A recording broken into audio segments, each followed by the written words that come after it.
Hello hello hello. Welcome back to my class 12 journey day 41। और आज हम लोग देखेंगे बीएससी का चैप्टर 1.1 और वो है इंट्रोडक्शन ऑफ मैनेजमेंट। तो चलिए शुरू करते हैं शुरू से। इतना तुम समझते हो कि मैनेजमेंट क्या होता है। मैनेजमेंट जो हम किसी भी काम को करने के लिए मैनेजमेंट को या फिर किसी व्यक्ति को हायर करते हैं कि उसे वो अच्छी तरह से फिनिश कर सके, उस काम को अच्छी तरह से करवा सके। ओके, तो पहले समझते हैं डेफिनेशन ऑफ मैनेजमेंट। ऐसे कौन कौन से लोग हैं जो इससे डिफाइन किए हैं। तो पहला है हार्लोज कुशर्ड, दूसरा जेरोस आर टेरी और तीसरा एफ.डब्ल्यू. टेलर और चौथा पैटरसन पॉलवेसमैन। और इनके डेफिनेशन क्या है। तो हार्लोड खुसर ने कहा management is the art of getting things done through others and with formally organisation group. यानी मैनेजमेंट एक आर्ट है जो किसी गोल को अचीव करने के लिए मैनेजमेंट लाया जाता है और वो मैनेजमेंट ग्रुप के थ्रू काम करवाता है। ये किसके द्वारा कहा गया। तो हार्लोज खुसर के द्वारा कहा गया। दूसरा अकॉर्डिंग टू जी.आर. टेरी, जिसे हम कह सकते हैं ग्रेगोस आर टेरी, इसने बोला management is a direction process continuous of planning, organizing, achieving, controlling, united in age of science and arts, following orders and accomplish predetermined objective। मतलब जी.आर. टेरी ने कहा कि मैनेजमेंट एक प्रोसेस है जो planning, organising, directing, controlling, achieving इन सब के बेस पर होकर ऑर्डर के फॉर्म में रिप्रेजेंट करवाता है ऑर्डर को और गोल्स को अचीव करवाने में। तुम इसको सिंपल वर्ड में बोल सकता है कि मैनेजमेंट एक प्रोसेस है जो प्लानिंग, ऑर्गेनाइजिंग और डायरेक्टिंग, स्टाफिंग, अचीविंग के थ्रू अपने गोल्स को अचीव करता है। ये हो गया जी.आर. टेरी के रूप में। तीसरा फ्यूल कहते हैं कि मैनेजमेंट आर्ट है जो तुम देख सकते हो और जो तुम देखकर उसे अच्छी तरह से यूज कर सकते हो बेस्ट एंड चीपेस्ट वे में, कम दाम में, कम पैसे।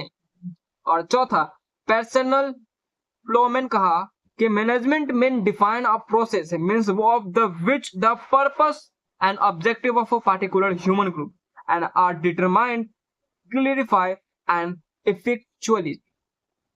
मतलब मैनेजमेंट एक आर्ट है जो एक प्रोसेस के रूप में चलता है एक पर्पस को लेकर। तुमने कौन सा गोल अचीव करना है, तुम्हें कौन सा गोल अचीव नहीं करना है, इसको देखता है।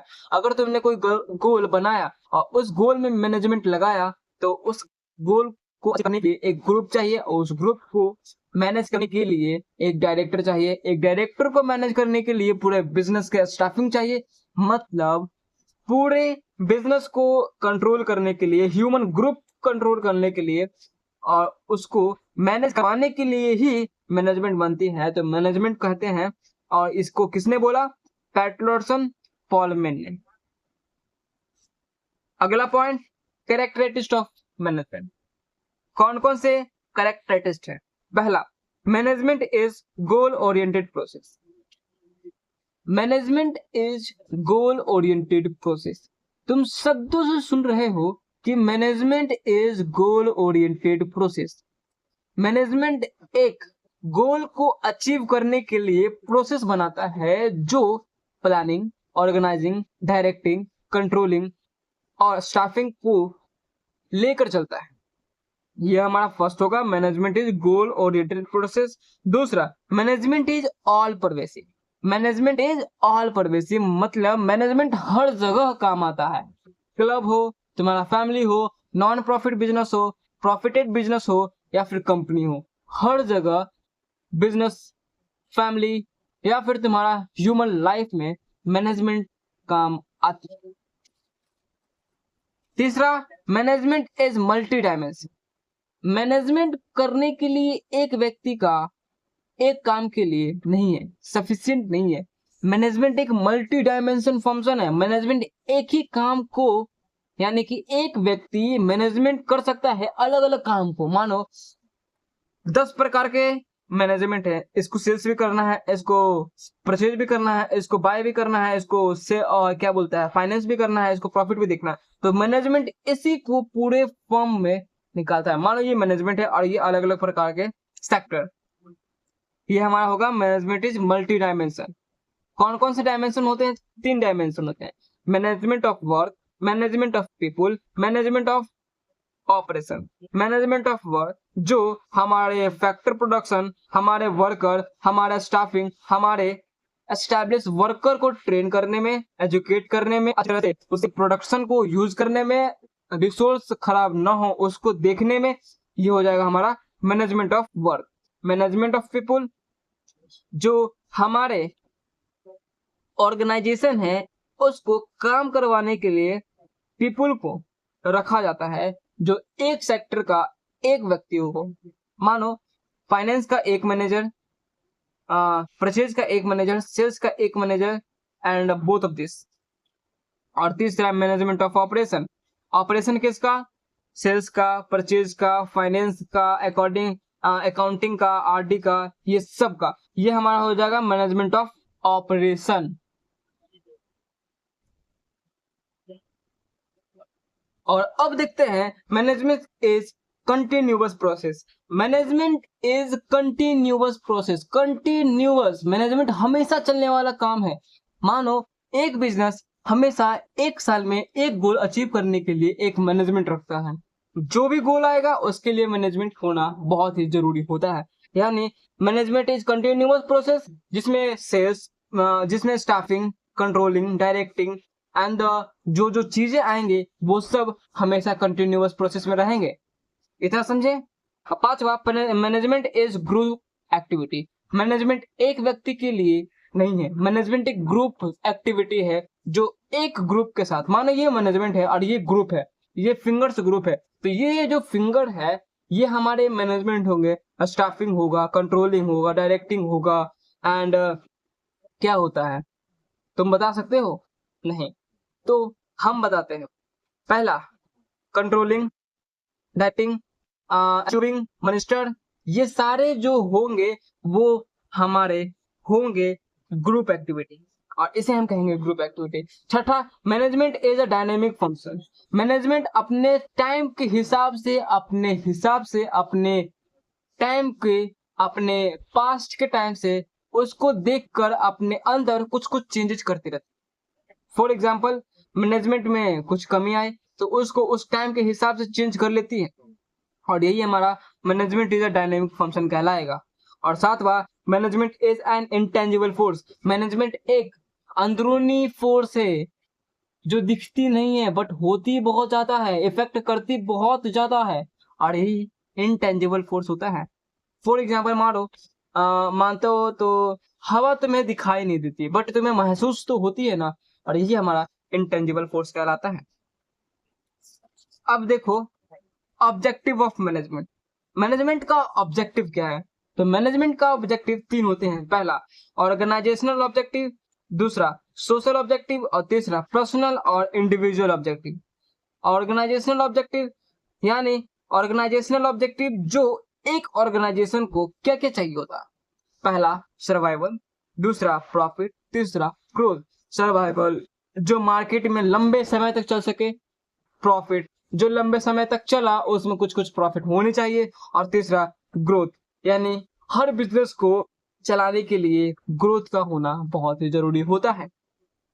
और दूसरा होगा सोशल ऑब्जेक्टिव।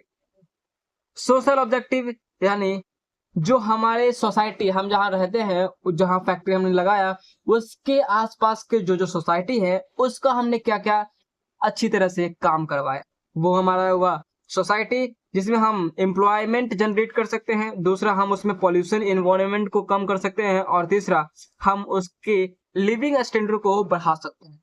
ये हमारा होगा सोशल ऑब्जेक्टिव। और तीसरा पर्सनल और इंडिविजुअल ऑब्जेक्टिव। पर्सनल जो एम्प्लॉय के काम आते हैं। एम्प्लॉय को सबसे अच्छा क्या लगता है? तो रिस्पेक्ट, सैलरी और ग्रोथ। रिस्पेक्ट उसे चाहिए, हर बिजनेस के अंदर रिस्पेक्ट होगी तो वो बिजनेस हमेशा चलेगा। एम्प्लॉय खुश तो बिजनेस खुश, रिस्पेक्ट होगी तो वो कम दाम में भी उस काम को अच्छी तरह से करेगा। दूसरा सैलरी, उसे जितनी जरूरत होगी उसको उतना सैलरी देना है। और तीसरा ग्रोथ, उसके उस काम को देखते हुए उसका ग्रोथ करवाना, ये हमारा होगा पर्सनल और इंडिविजुअल ऑब्जेक्टिव। खत्म। अब देखो इंपॉर्टेंस ऑफ मैनेजमेंट। मैनेजमेंट का इंपॉर्टेंस क्या है? एनीथिंग माइनस मैनेजमेंट, कुछ भी हो अगर उसके माइनस करते हैं मैनेजमेंट को तो वो जीरो आएगा या फिर फेलियर आएगा या फिर नथिंग आएगा। जैसे मानो तुमने गोल लाया, गोल को अचीव करने के लिए मैनेजमेंट का होना जरूरी होता है, बट मैनेजमेंट और गोल को तुमने माइनस कर दिया तो उसका क्या आंसर क्या आएगा? जीरो या फिर फेलियर, सीधी सी बात है। फर्स्ट है management help in achieving group गोल। जो हमने ग्रुप गोल बनाया है, जो हमने प्लान बनाया है, उसको अचीव करने में मदद करता है। दूसरा management increase efficiency. Management increase करती है अपनी एफिशिएंसी को इंक्रीज करती है, men machine material and money को इंक्रीज करती है, बढ़ाने में मदद करती है। और तीसरा management create a dynamic organisation. Management एक डायनेमिक ऑर्गेनाइजेशन है ही, तो डायनेमिक ऑर्गेनाइजेशन भी क्रिएट करती है कि कौन कौन से लोग हैं जिसे हम हायर कर सकते हैं और उसको हम अच्छी तरह से एम्प्लॉयमेंट भी जनरेट करवा सकते हैं। और ये चौथा management help in achieving personal objective. Management अपने लोगों को, अपने एम्प्लॉय के गोल्स को भी अचीव करवाती है। और पांचवा management help in development of society. Management अपने सोसाइटी को भी डेवलप करता है। तो हमने देखा क्या क्या मीनिंग ऑफ मैनेजमेंट, दूसरा कैरेक्टरिस्टिक्स ऑफ मैनेजमेंट, तीसरा ऑब्जेक्टिव ऑफ मैनेजमेंट और चौथा importance of management. Meaning of management, management किसे कहते हैं? तो it refers to the process of continuous and set the function such as the planning, organizing, staffing, directing and controlling to get the other works on the an efficiency and effective manner. दूसरा characteristics of management. First, management is a goal oriented process. Second, management is all pervasive. Third, management is multi-dimension. Fourth, management is a continuous process. Five, management is a group activity. 6, management is a dynamic function. 7, management is an intangible force. तीसरा objective of management. First organisational objective, second social objective, third personal objective. चौथा importance of management. Management help in achieving group goal. दूसरा management increase efficiency. तीसरा management create a dynamic organisation. और चौथा management help in achieving personal objective. पांचवा management help in the development of society. मतलब हमने पूरा cover कर लिया और कल देखेंगे हम इसका answer answer answer, long short very short, इन तीनों का आंसर देखेंगे और इसका हम कॉन्सेप्ट समझेंगे कि ये क्यों हुआ और इसके अंदर क्या क्या चीजें आएंगे इसके बारे में, और बोर्ड में कौन कौन से टॉपिक्स पूछे जाते हैं इसको। और तब तक के लिए धन्यवाद और मिलते हैं कल।